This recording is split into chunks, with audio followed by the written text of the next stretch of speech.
द्वितीय वचन 3 उसका 18 पद।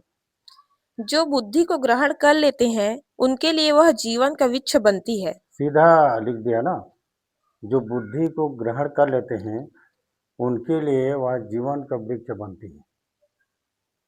तो मैं बता दूं रेणु कि किसी मनुष्य के अंदर बुद्धि नहीं रहता है, समझ रहे हो ना? तब तो द्वितीय वचन में लिखा है कि जो बुद्धि को ग्रहण कर लेते हैं। पता है जब बच्चा पैदा होता है ना तो कोरा रहता है, उसको कुछ नहीं आता है। जैसे जैसे बच्चा जब बड़ा होते जाता है ना तो उसको हम लोग सिखाते हैं, मम्मी पापा दादी दादा रिश्ता नाता सिखाते हैं। फिर चावल सब्जी कलर घर कुर्सी जो जो चीज़ हम लोग जो यूज करते हैं उसको हम लोग सिखाते हैं ज्ञान के तौर से। ठीक है, तो बच्चा शुरू में एकदम कोरा रहता है। जैसे लैपटॉप ले लो, कंप्यूटर वगैरह, तो कुछ नहीं रहता है ना उसमें। हम लोगों को उसमें प्रोग्रामिंग डलवाना पड़ता है, जो जो हम लोगों को करना है। कैसे जगदीप जी, है ना? वो तो नया रहता, कुछ नहीं रहता। सेम वैसे मनुष्य भी रहता है ना। तो मनुष्य जो है ना देख देख के सीखता है, धीरे धीरे करके अनुभव लेता है और उसके बाद में सीख मतलब अनुभव होते जाता है। जहाँ बुद्धि की बात आता है ना, यहाँ लिखा है जो बुद्धि को ग्रहण कर लेते हैं उनके लिए जीवन का वृक्ष बनती है। तो एक समय आता है कि मनुष्य बुद्धि ग्रहण करता है। तो बुद्धि कैसे आता है एक मनुष्य के जीवन में, है ना? तो नीति वचन 9-10।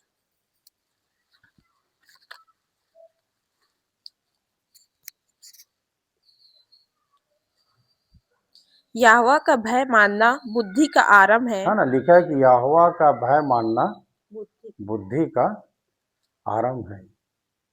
यहाँ बुद्धि का आरंभ होता है। बच्चे लोग याद रखना, आप लोगों को लगता है ना कि हम लोग पढ़ाई कर रहे हैं, अच्छे नंबर से पास हो जाएंगे। तो मैं आप लोगों को बता दूं, क्या बता रहा हूँ मैं, कि जब तक ईश्वर की भय नहीं मानोगे तब तक बुद्धि नहीं मिलेगा। कई लोग तो पूजा पाठ करते हैं, अगरबत्ती जलाते हैं, दिया जलाते हैं, बोले कि बुद्धि मिल जाएगी। नहीं, कई लोग चढ़ावा देते हैं, कई लोग भभूत लगा लेते हैं, कई लोग माला पहन लेते हैं, पास हो जाएंगे बोलते हैं। ऐसा नहीं है। एक मनुष्य के जीवन में ईश्वर का भय होना बहुत जरूरी है। और ईश्वर का भय, यहोवा का भय कब होगा? जब सच्चाई को जानोगे, है ना? तो लोग सच्चाई को जानते नहीं है। जो बताने वाले भी नहीं जानता, सुनने वाला भी नहीं जानता। बताने वालों को बोलोगे भैया मुझे पास होना है या मुझे नौकरी पाना है या मुझे कुछ ये कुछ करना है, तो बोलता है कि नारियल चढ़ा दे, इतना पैसा चढ़ा दे, इतना घी जला दे, घी के दिया जला दे, हाँ तेरा मनोकामना पूर्ण हो जाएगा। ऐसे होगा क्या? जब तक आप परमेश्वर की भय नहीं मानोगे। अब परमेश्वर के भय कब मानोगे? जब आप सत्य को जानोगे। और सत्य को कब जानोगे? जब आप खोजोगे। इसीलिए लिखा है यहोवा का भय मानना बुद्धि का आरंभ है और परम पवित्र ईश्वर को जानना ही समझ है। जिस दिन आप लोग जानने के प्रयास किए, कोशिश किए, समझोगे उसी दिन से आप लोगों को समझ आ गया। आजकल कौन है जो परम परमेश्वर ईश्वर को जानना चाहता है? नहीं जानते, नहीं जानना चाहते। हर आदमी चाहता है कि मेरा काम अगला व्यक्ति कर दे, मुझे किसी से कोई मतलब नहीं। मेहनत नहीं करना चाहते ना अभी के समय में, जबकि क्या होना चाहिए? मेहनत होना चाहिए। तो कहने का मतलब ये है कि जितने पढ़ने वाले बच्चे हैं, इसीलिए याकूब 1:5 में लिखता है, ये है ना, यदि तुम्हें किसी को बुद्धि की घटी है तो वह परमेश्वर से मांगे, है ना, और उसको बिना उलाहना उसको दी जाएगी। तो बुद्धि की घटी है तो परमेश्वर से मांगे। कहने का मतलब है कि अगर आप लोगों के जीवन में यदि बुद्धि की घटी है तो परमेश्वर क्या करेगा? देगा। पर यहाँ लिखा है कि एक मनुष्य के जीवन में तभी बुद्धि आएगा जब उसका भय मानेगा, है ना? जब उसका भय मानेगा तभी बुद्धि आएगा। और वहाँ पर लिखा है कि जो बुद्धि को ग्रहण कर लेते हैं उनके लिए जीवन का वृक्ष बनती है। है ना, और जो उसे पकड़े रहते हैं वह धन्य है। मतलब कभी कभी क्या होता है कि बुद्धि को पकड़ना पड़ता है, बुद्धि को पकड़ना पड़ता है। बुद्धि क्या है देखो, नीति वचन 7 उसके 4 पद।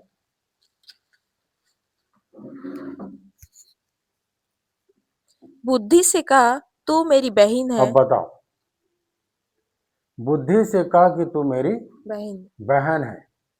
कहने का मतलब ये है कि बुद्धि को किस नज़र में देखना है। हाँ, मतलब उसके साथ पवित्रता होना चाहिए, है ना। भाई जब आपके पास बुद्धि है तो उसका इस्तेमाल गलत थोड़ी करोगे। कई लोग बुद्धि पा जाता है तो चोरी चकारी में लगा देते हैं। कई लोग बुद्धि पाते हैं तो षड्यंत्र रचते हैं कि कैसे मुझे ये पाना है। जब आपके पास बुद्धि है तो बुद्धि को अच्छे जगह में लगाओ, है ना। कोई अपने बहन को बोलेगा कि जब मेरे लिए भट्ठे से दारू ले आ करके, कोई नहीं बोलेगा, है ना।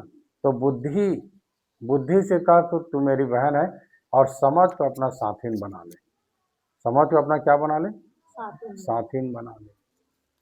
हमेशा अगर आप लोगों के जीवन में बुद्धि है और यदि समझ को अपना साथीन बना लिए तो समझो कि परमेश्वर आपके साथ है ना। तो सबसे पहली बात तो ये है कि जो बुद्धि को ग्रहण कर लेते हैं उनके लिए जीवन का वृक्ष बनता है।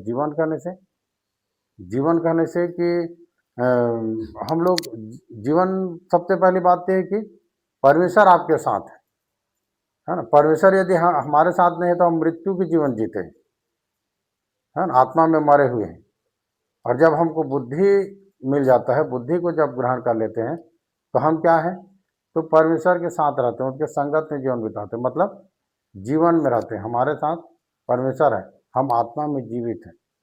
तो यहाँ स्पष्ट करता है कि जो बुद्धि को ग्रहण कर लेते हैं वो उसमें जीवन का वृक्ष लगते हैं, और जो उसको पकड़े रहते हैं वह धन्य है ना।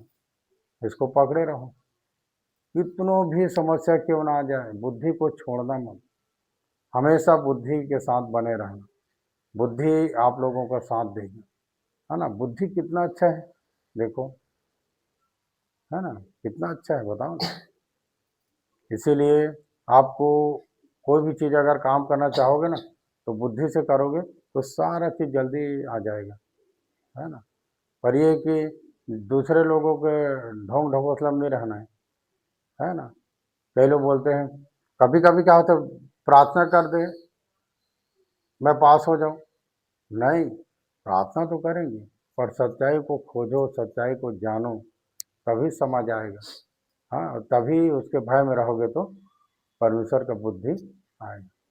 अगर आप लोगों के जीवन में यदि परमेश्वर का भय नहीं है तो मैं बता दूं मैं कि आप लोग परिश्रम तो करोगे पर उसका प्रतिफल नहीं मिलेगा। जैसे संसार में बहुत से लोग हैं परिश्रम तो करते हैं पर जैसे फल मिलना चाहिए वैसा फल नहीं मिलता। ठीक है, तो इन्हीं बातों पर आप लोग ध्यान करना। और जब ये इसको मैं जब डाल दूंगा तो उसको देखना, है ना, कि बुद्धि है क्या। इसीलिए तो बोलते हैं ना कि नीति वचन 16:21 में, है ना, जिसके हृदय में बुद्धि वह समझ वाला कहलाता है और मधुर वाणी के द्वारा ज्ञान बढ़ता है। पता है, जहाँ बुद्धि है वहाँ समझ है। यहोवा का भय मानना बुद्धि का आरंभ है और परम पवित्र ईश्वर को जानना ही समझ है। हाँ, वहाँ पर क्या बोलते हैं, बुद्धि से कहा कि तू मेरी बहन है, समझ को अपना साथीन बना ले। हाँ, नीति वचन 16:21 में लिखा है, जिसके हृदय में बुद्धि और समझ वाला कहलाता है और मधुर वाणी के द्वारा ज्ञान बढ़ता है। बुद्धिमान व्यक्ति हमेशा मधुरता की बात करता है, क्रूर बात नहीं करता हो। ठीक है, दुआ करेंगे, इन्हीं बातों पर मन लगाना।